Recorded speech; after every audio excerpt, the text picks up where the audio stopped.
आज हम लोग बात करने वाले हैं एक्सिस म्यूचुअल फंड हाउस के बारे में। यहाँ पर कैसी परफॉर्मेंस आ रही है, परफॉर्मेंस क्यों नहीं आ रही है, क्या करना चाहिए।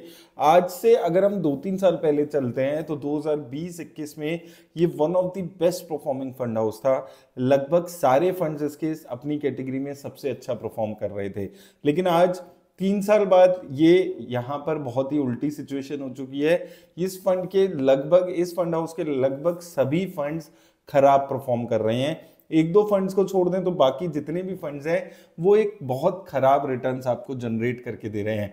अब ऐसा क्यों हो रहा है, कौन से फंड्स हैं जो काफी खराब है और कौन से फंड्स हैं अभी भी इस फंड हाउस के जो ठीक परफॉर्म कर रहे हैं, और अगर आप इन्वेस्ट कर रहे हैं तो क्या करना चाहिए, सारी चीजें पे बात करेंगे। तो सबसे पहले कुछ फंड्स पे चलते हैं जो काफी खराब परफॉर्म कर रहे हैं, जहां पर बहुत ज्यादा नेगेटिव रिटर्न्स देखने को मिल रही है। सबसे पहले एक्सिस मिड कैप फंड, यहां पर अगर आप देखेंगे यहां पे परफॉर्मेंस काफी खराब रही है।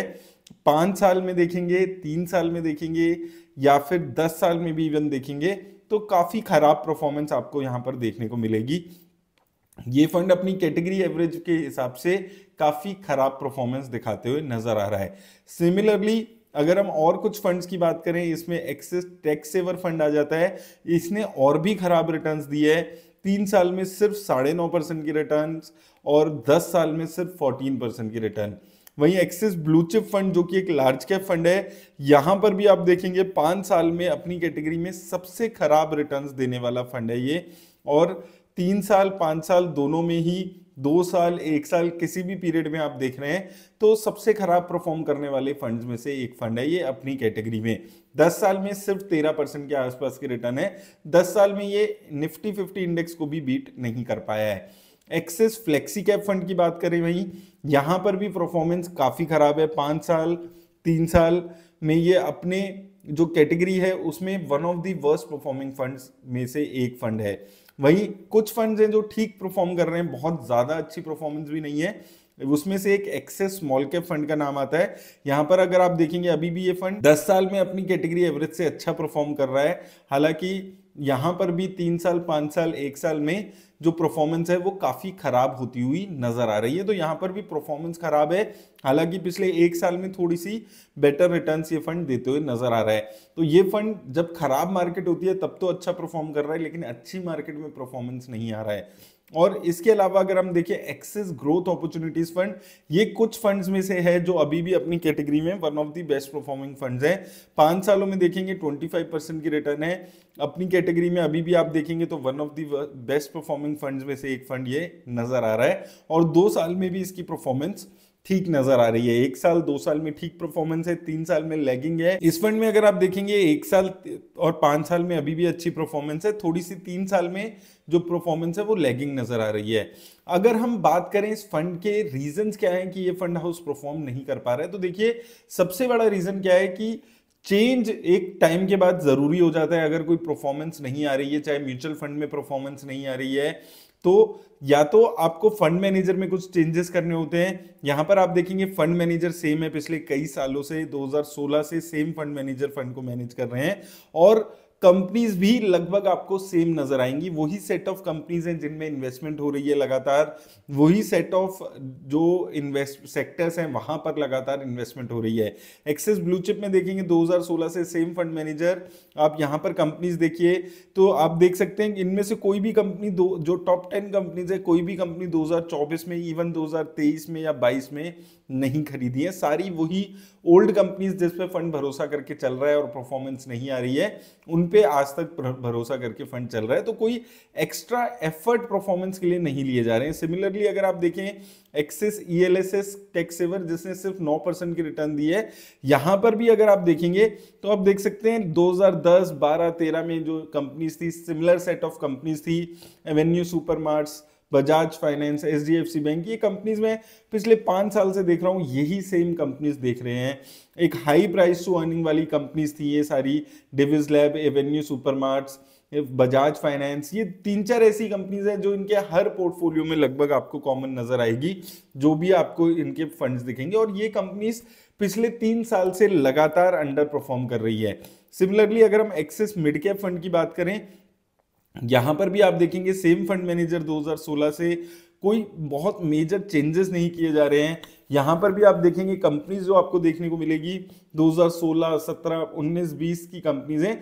तो ऐसा लग रहा है या तो फंड हाउस नई कंपनीज डिस्कवर नहीं करना चाह रहा है कि कौन सी अब लेटेस्ट कंपनीज हैं जो अच्छी रिटर्न्स दे रही हैं। बहुत सारी कंपनीज हैं जो पिछले कुछ सालों में लिस्ट हुई है, पिछले 2-3 सालों में, जिन्होंने अंडर जो ओवर परफॉर्म करके दिया है, मल्टी बैगर रिटर्न्स जनरेट करके दिया, और ऐसी कोई भी कंपनीज इस पोर्टफोलियो में नजर नहीं आती है।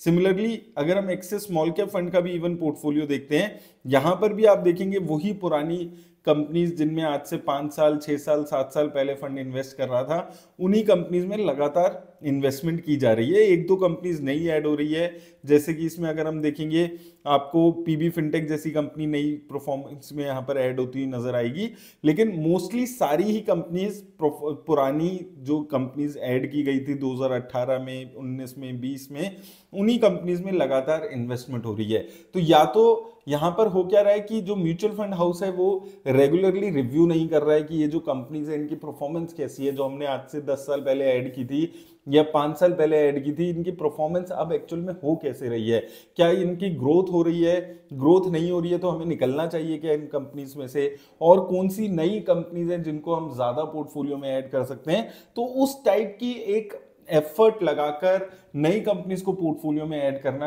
यहां पर एक्सिस म्यूचुअल फंड हाउस में मिसिंग दिख रहा है। और ऐसा जनरली देखा जाता है कि एक फंड हाउस की एक सेट ऑफ सोच बन जाती है, उसके हिसाब से इन्वेस्टमेंट होती चली जाती है।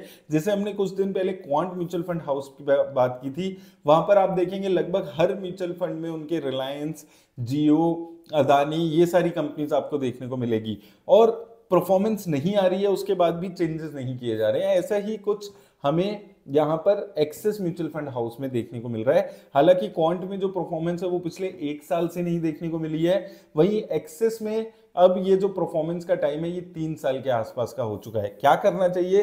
देखिए, जो अंडर परफॉर्मिंग फंड्स हैं, एक्सिस ब्लू चिप की बात करें, मिड कैप की बात करें, ईएलएसएस की बात करें, ये 3-4 फंड तो मैंने बहुत टाइम पहले ही आपको बोला था एग्जिट करने के लिए। उम्मीद करता हूं आपने उस टाइम पे एग्जिट कर लिए होंगे और आप इन खराब फंड से निकल पाए होंगे।